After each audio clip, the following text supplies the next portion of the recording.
ವೀಕ್ಷಕರೇ ನಮಸ್ತೆ. ಬಳ್ಪ ಗ್ರಾಮದ ಕುಂಜತಾಡಿ ಸಮೀಪದ ಕೊಡಂಗೋಳಿ ಪ್ರದೇಶದಲ್ಲಿದ್ದೇವೆ. ಇಲ್ಲಿನ ಮನೆಯೊಂದಕ್ಕೆ ಇಬ್ಬರು ಅಪರಿಚಿತರು ಬಂದಿರುವಂಥದ್ದು. ಮನೆಯಾಕೆ ಬಂದಿರುವಂಥ ಸಂದರ್ಭದಲ್ಲಿ ಗಾಬರಿ ಬಿದ್ದಿರುವಂಥದ್ದು. ಕಳ್ಳರು ಬಂದಿದ್ದಾರೆ ಎನ್ನುವಂಥ ಒಂದು ಗಾಬರಿಯಿಂದ ಅವರು ಮನೆಯೊಳಗೆ ಹೋಗಿ ಕೋವಿಯನ್ನು ತರುವ ವೇಳೆ ಅವರು ಪರಾರಿಯಾಗಿರುವಂಥದ್ದು. ಇಂಥದ್ದೊಂದು ಘಟನೆ ಕೆಲವೇ ಗಂಟೆಗಳ ಮುಂಚೆ ಇಲ್ಲಿ ಸಂಭವಿಸಿದೆ. ನಮ್ಮ ಸುದ್ದಿ ಬಳಗ ಕೂಡ ಪಂಜ ಜಾತ್ರೋತ್ಸವದ ಸಂದರ್ಭದಲ್ಲಿ ಇರುವಂಥ ಸಂದರ್ಭದಲ್ಲಿ ನಮಗೂ ಕೂಡ ಈ ಮಾಹಿತಿ ಲಭಿಸಿರುವಂಥದ್ದು. ಹಾಗಾಗಿ ನಾವು ಕೂಡ ಇಲ್ಲಿಗೆ ಬಂದಿದ್ದೇವೆ. ಸ್ವಲ್ಪ ಹೊತ್ತಿನ ಮೊದಲು ಸುಬ್ರಹ್ಮಣ್ಯದ ಪೊಲೀಸರು ಕೂಡ ಇಲ್ಲಿಗೆ ಬಂದಿರುವಂಥದ್ದು. ಏನು ಆ ಘಟನೆ ನಡೆಯಿತು ನಮ್ಗೆ ಗೊತ್ತಿದೆ. ಕೆಲವು ತಿಂಗಳ ಹಿಂದಷ್ಟೇ ಇದೇ ಬಳ್ಪ ಗ್ರಾಮದಲ್ಲಿ ಮತ್ತೊಂದು ಕಳ್ಳತನ ಪ್ರಕರಣ ನಡೆದಿತ್ತು. ಆ ಬಳಿಕವೂ ಕೂಡ ನಮ್ಮ ತಾಲೂಕಿನಲ್ಲೂ ಕೂಡ ಅಲ್ಲಲ್ಲಿ ಇಂಥ ಕಳ್ಳತನ ಪ್ರಕರಣಗಳು ನಡೆದಿರುವಂಥ ಜನರು ಗಾಬರಿ ಬಿದ್ದಿರುವಂಥ ಈ ಸಂದರ್ಭದಲ್ಲಿ ಕೂಡ ಇಂಥ ಘಟನೆ ನಡೆದಿದೆ. ಆ ಘಟನೆ ಏನು, ಆ ಮನೆಯವರ ಬಳಿಯೇ ಕೇಳೋಣ ಬನ್ನಿ. ಈ ಘಟನೆಯ ಪ್ರತ್ಯಕ್ಷದರ್ಶಿಯಾಗಿರುವಂಥ ಸಾವಿತ್ರಿ ಕೊಡಂಗೋಳಿಯವರು ನಮ್ಮ ಜೊತೆಗಿದ್ದಾರೆ. ಈ ಮನೆಯವರು. ಈ ಮನೆಯಲ್ಲಿ ಯಾರೆಲ್ಲ ಇದ್ದೀರಕ್ಕ? ಈ ಮನೆಯಲ್ಲಿ ಇರ್ಲಿಕ್ಕೆ ಮೈದುನ ಅವರು ಹೆಂಡತಿ, ಅವರ ಮಕ್ಕಳು, ಅವರು ಹಾಸ್ಟೆಲಲ್ಲಿ ಇರೋದು. ಆಮೇಲೆ ದೊಡ್ಡ ಮೈದುನ ಹೆಂಡತಿ ಒಬ್ಳಿದ್ದಾಳೆ, ಅವರ ಮಕ್ಕಳು ಸಹ ಹಾಸ್ಟೆಲಲ್ಲಿ ಇರೋದು. ನಾನು ಒಬ್ಬಳೆ, ನನಗೆ ಗಂಡ ತೀರೋಗಿದ್ದಾರೆ, ಅವರ ಗಂಡ ಸಹ ತೀರೋಗಿದ್ದಾರೆ. ಇನ್ನೊಬ್ರು ಇದ್ದಾರೆ, ಅವರು ಬೆಂಗಳೂರಲ್ಲಿ ಆಸ್ಪತ್ರೆಯಲ್ಲಿ ಅಡ್ಮಿಟ್ ಆಗಿದ್ದಾರೆ, ಹುಷಾರಿಲ್ಲದೆ. ಹಾಗೆ ಈ ಘಟನೆ ಇವತ್ತು ಬೆಳಿಗ್ಗೆ ಹೇಗೆ ನಡೆಯಿತು? ಈಗ ಬೆಳಿಗ್ಗೆ ನಾನು ಅವರು ಮಕ್ಕಳಿಗೆ ಇದು ಮೀಟಿಂಗ್ ಅಂತೇಳಿ ಹೋಗಿದ್ದಾರೆ ಹಾಸ್ಟೆಲಿಗೆ.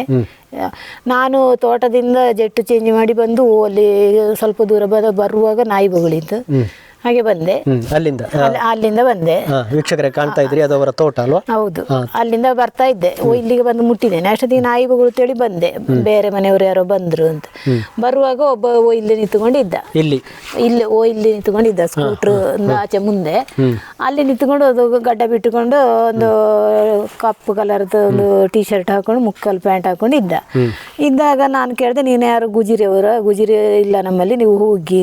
ಅವನು ಮಾತಾಡೋದು ನಿಂತಾಗುವಾಗ ಮತ್ತೂ ಕೇಳಿದೆ, ಯಾಕೆ ಗುಜಿರಿಯವರು ಯಾರಿಲ್ಲ, ಇಲ್ಲಿ ಮನೇಲಿ ಯಾರಿಲ್ಲ, ಎಲ್ಲ ತೋಟದಲ್ಲಿದ್ದಾರೆ ಹೇಳಿ. ಅಷ್ಟೊತ್ತಿಗೆ ಅವನು ಮತ್ತೂ ಮಾತಾಡಲಿಲ್ಲ. ಆಗ ನಾನು ಕೇಳಿದೆ, ನಿನಗೇನು ಬಾಯಿ ಬರೋದಿಲ್ವ, ಯಾಕೆ ಮಾತಾಡೋದಿಲ್ಲ ಅಂದೇಳಿ. ಅಷ್ಟೊತ್ತಿಗೆ ಆಚೆಯಿಂದ ಬಡ ಕೇಳಿತು, ಆಚೆ ಮಿಷನ್ ಹತ್ರದಿಂದ. ಅಷ್ಟೊತ್ತಿಗೆ ಅಲ್ಲಿ ಒಬ್ಬನ ಕಾಲು ಮಾತ್ರ ಕಂಡಿದೆ ನನಗೆ.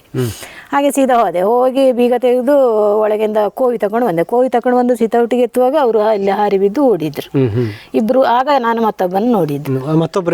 ಅವನು ಆಚೆ ಅಲ್ಲಿ ಮಿಷನ್ ಹತ್ರ ಆಚೆಗಿದ್ದು, ಅಲ್ಲಿ ನೋಡಿ ಒಂದು ಡಬ್ಬ ಅಡ್ಡ ಬಿದ್ದಿದೆ ಆಚೆ ಸೈಡಿಗೆ, ಅದು ಬಿದ್ದಿದೆ. ಅವನು ಕಾಲ್ತಾಗಿ ಇಲ್ಲಿ ಉಂಟು ನೋಡಿ, ನಾನು ಅದ್ರ ಮುಟ್ಲೇ ಇಲ್ಲ, ಹಾಗೆ ಉಂಟು ಬಿದ್ದುಕೊಂಡು.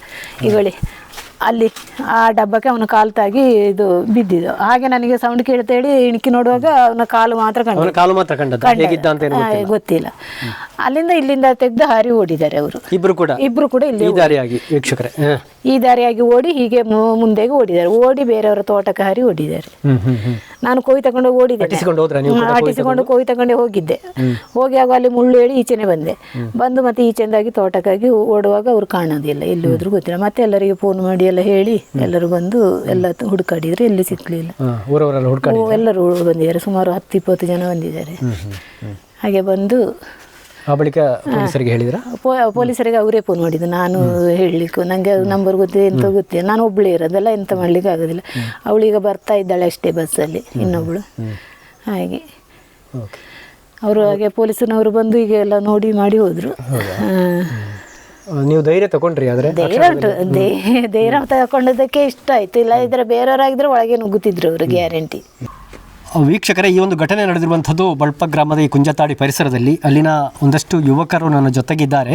ಅವರು ಈ ಘಟನೆ ತಿಳಿದಾಕ್ಷಣ ಒಂದಷ್ಟು ಅಲ್ಲಿ ಸುತ್ತುವರಿದು ಇವರನ್ನು ಪತ್ತೆ ಮಾಡುವಂಥ ಕಾರ್ಯವನ್ನು ಕೂಡ ಮಾಡಿದರು, ಆದರೆ ಸಾಧ್ಯ ಆಗಲಿಲ್ಲ. ಅವರು ಪರಾರಿಯಾಗಿರುವಂಥದ್ದು. ಮೋಹನ ಕೇನ್ ಇವರಿದ್ದಾರೆ, ಅದೇ ರೀತಿಯಲ್ಲಿ ಶಿವಪ್ರಸಾದ್ ಅವರಿದ್ದಾರೆ. ಕೆಲವು ತಿಂಗಳ ಹಿಂದಷ್ಟೇ ಇವರ ಮನೆಯಲ್ಲೂ ಕೂಡ ಕಳ್ಳತನ, ನಾನು ಆಗಲೇ ಉಲ್ಲೇಖ ಮಾಡಿದಾಗೆ ಆ ಘಟನೆ ನಡೆದಿರುವಂಥದ್ದು ಇವರ ಮನೆಯಲ್ಲಿ. ನಿಮಗೆ ಹೇಗೆ ಗೊತ್ತಾಯಿತು? ಆನಂತರ ಏನು ಮಾಡಿದ್ರಿ ಮೋಹನ್? ನಾನು ಯಾವಾಗಲೂ ಟಿಂಬರ್ ಕೆಲಸಕ್ಕೆ ಹೋಗ್ಲಿಕ್ಕೆ ಅಂತ ಬಳ್ಪಕ್ಕೆ ಹೋಗ್ತೇನೆ. ಅಲ್ಲಿ ಮತ್ತು ಅಲ್ಲಿಂದ ನಾವೆಲ್ಲ ಕಡೆ ಬೇರೆ ಕಡೆ ಹೋಗ್ತೇವೆ.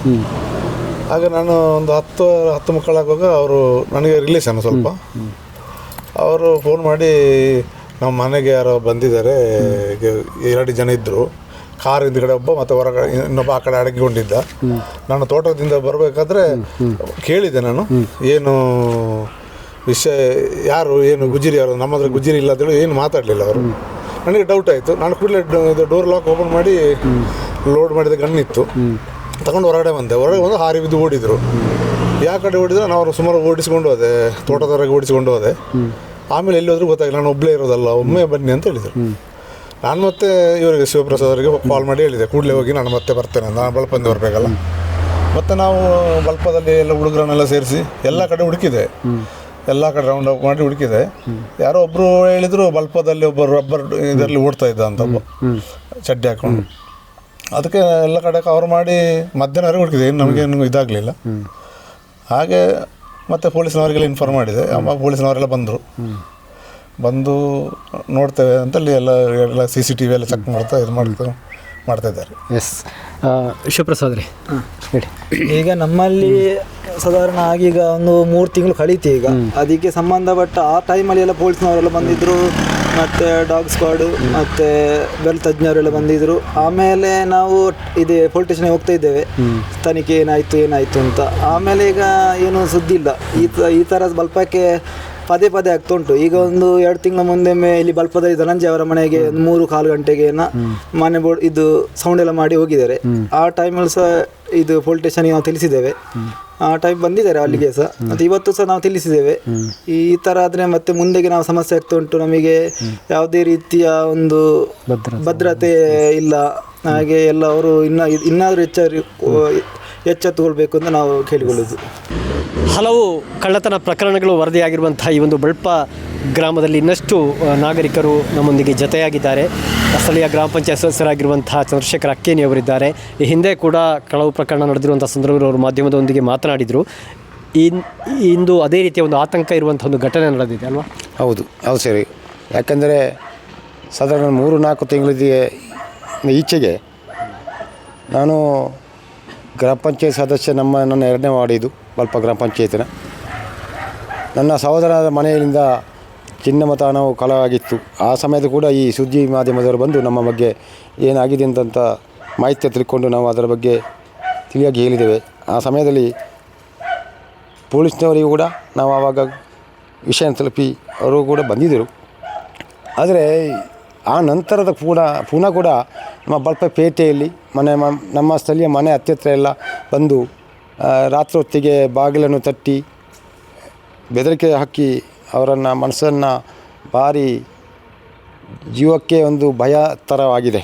ಬದುಕುವುದು ಹೇಗೆ ಅಂತೇಳಿ ಈ ಸ್ಥಳೀಯ ಜನರು, ಈ ಸ್ಥಳೀಯ ಮನೆಯವರು ಈಗ ಒಂದೊಂದು ಮನೆಯಲ್ಲಿ ಇರೋದು, ಒಂದು ಹೆಂಗಸರು ಒಂದೊಂದು ಸಮಯದಲ್ಲಿ ಇರ್ತಾರೆ, ಗಂಡಸರು ಹೊರಗಿನ ಅವರವರ ಉದ್ಯೋಗ ಪ್ರಕಾರ ಹೋಗಿರ್ತಾರೆ. ಆ ಸಮಯದಲ್ಲಿ ಬಂದು ಅಪರಿಚಿತರ ಜನ ಸಂಖ್ಯೆ ತುಂಬಿ ಜಾಸ್ತಿ ಆಗಿದ್ದಾರೆ. ಯಾಕಂದರೆ ಹೊರಗಿನವರು ಬಂದು ಕೂಲಿ ಕಾರ್ಮಿಕರು ಇದ್ದಾರೆ, ಬೇರೆ ಜನಗಳು ಬಂದು ಇಲ್ಲಿ ವ್ಯಾಪಾರಕ್ಕೆ ಅಂತೇಳಿ ಬಟ್ಟೆ ವ್ಯಾಪಾರ, ಗುಜರಿ ವ್ಯಾಪಾರ, ಬೇರೆ ರೀತಿಯ ವ್ಯಾಪಾರಗಳನ್ನು ಮಾಡ್ತಾ ಇರುವ ಸಮಯದಲ್ಲಿ ಯಾರು ಬರ್ತಾರೆ ಯಾರು ಹೋಗ್ತಾರೆ ಅಂತ ಹೇಳುವಂಥದ್ದು ಈ ಸ್ಥಳೀಯ ಸ್ಥಳೀಯರಿಗೂ ಈ ಗ್ರಾಮದವರಿಗೆ ಒಂದು ಭಯದ ರೀತಿಯಾಗಿದೆ ಈಗ. ಯಾಕೆಂದರೆ ಕೆಲವು ಒಂದೊಂದಾದರೆ ಪರವಾಗಿಲ್ಲ, ಇದು 3-4 ಮನೆಗೆ ಈಗ ಇಂಥ ಪರಿಸ್ಥಿತಿ ಬಂದಿದೆ. ಯಾಕಂದರೆ ಈ ಬಲ್ಪ ಗ್ರಾಮದಲ್ಲಿ ಈಗ ಜನ ಒಂದು ಭಯಭೀತರಾಗಿದ್ದಾರೆ.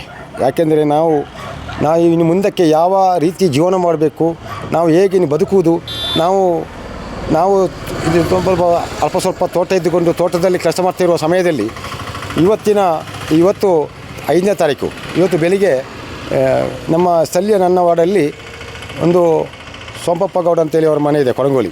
ಅವರ ಮನೆಗೆ ಒಂದು ಮಹಿಳೆ ಅಡಿಕೆ ಎಕ್ಕಿ ಹೋಗಿ ಬರುವಾಗ ಅಂಗಳದಲ್ಲಿ 2 ಜನ ಕಾಣಿಸಿಕಿದ್ರಂತೆ. ಯಾರು ಏನು ಅಂತೇಳಿ ಮಾತಾಡ್ತಿಲ್ಲ ಅಂತೆ. ಅವರು ಮಾತಾಡದೇ ಇರೋ ಸಮಯದಲ್ಲಿ ಅವರು ಧೈರ್ಯವಾದಂಥ ಮಹಿಳೆಯ ಕಾರಣ ಅವರು ಎದುರಿಸಿ ಮನೆಗೆ ಹೋಗಿ ಬೀಗ ತೆಗೆದು ಅವರ ಕೋವಿಯನ್ನು ತಂದು ಜೀವ ರಕ್ಷಣೆಗೆ ಬೇಕಾಗಿ ಅವರು ಕಾಪಾಡುವಂಥ ಪರಿಸ್ಥಿತಿ ಬಂತು. ಯಾಕೆಂದರೆ ಆ ಸಮಯದಲ್ಲಿ ಒಂದು ಮಹಿಳೆ ದಿಟ್ಟತಾನ ಧೈರ್ಯದಿಂದ ಒಂದು ಎದುರಿಸಿದೊಂದು ನಾವು ಅದನ್ನು ಸಂಘಿಸಬೇಕು. ಅವರನ್ನು ಯಾವಾಗೂ ಕೂಡ ಅವರು ಮೆಚ್ಚುವಂಥ ವಿಷಯ. ಒಂದು ಗಂಡಸು ಮಾಡುವಂಥ ಕೆಲಸವನ್ನು ನಾನು ಮಹಿಳೆ ಮಾಡಿದ್ದಾರೆ, ಅದು ನಮಗೆ ಬೇಕು. ಹಾಗೆಂತ ಹೇಳುವಾಗ ಎಲ್ಲರೂ ಆ ಧೈರ್ಯವಾಗಿ ಇರುವುದಿಲ್ಲ. ಯಾಕಂದರೆ ಕೆಲವು ಪಾಪ ಭಯದಲ್ಲಿ ಇರ್ತಾರೆ. ಈಗ ಈ ರೀತಿ ಇರುವಾಗ ನಮಗೆ ಮುಂದಕ್ಕೆ ಭಾರಿ ಕಷ್ಟ ಉಂಟು.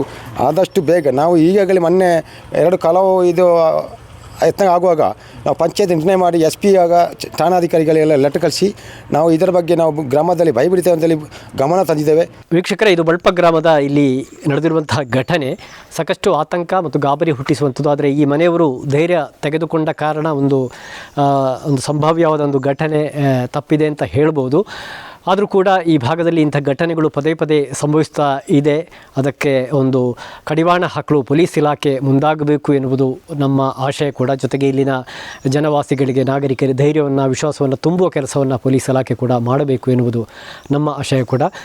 Reporter Eshwar Varanasi, camera person Kaushik Ballaka ಜೊತೆ ದುರ್ಗಾಕುಮಾರ್ ನಾರಿಕೆರೆ, ಸುದ್ದಿ ನ್ಯೂಸ್, ಸುಳ್ಯ. ಅತ್ತೆ, ಇದು ನನ್ನ ಬರ್ಡೇ ಗಿಫ್ಟು. ಇದೆಲ್ಲ ಜೀವನದಲ್ಲಿ ನನಗೋಸ್ಕರ ತಗೊಂಡ್ಬಂದಿದ್ದಾರೆ. ನಿನ್ ಮೇಲೆ ತುಂಬಾ ಚೆನ್ನಾಗಿ ಕಾಣುತ್ತೆ. ಇದು ತುಂಬಾ ಚೆನ್ನಾಗಿದೆ ಅಲ್ವಾ? ತುಂಬಾ ಚೆನ್ನಾಗಿದೆ.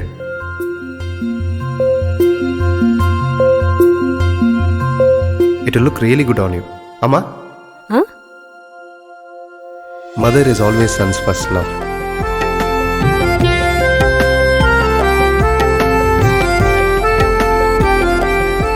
ಪ್ರತಿ ಪೀಳಿಗೆಯ ಪ್ರೀತಿಯ ಮಳಿಗೆ GL ಆಚಾರ್ಯ ಜುವೆಲ್ಲರ್ಸ್.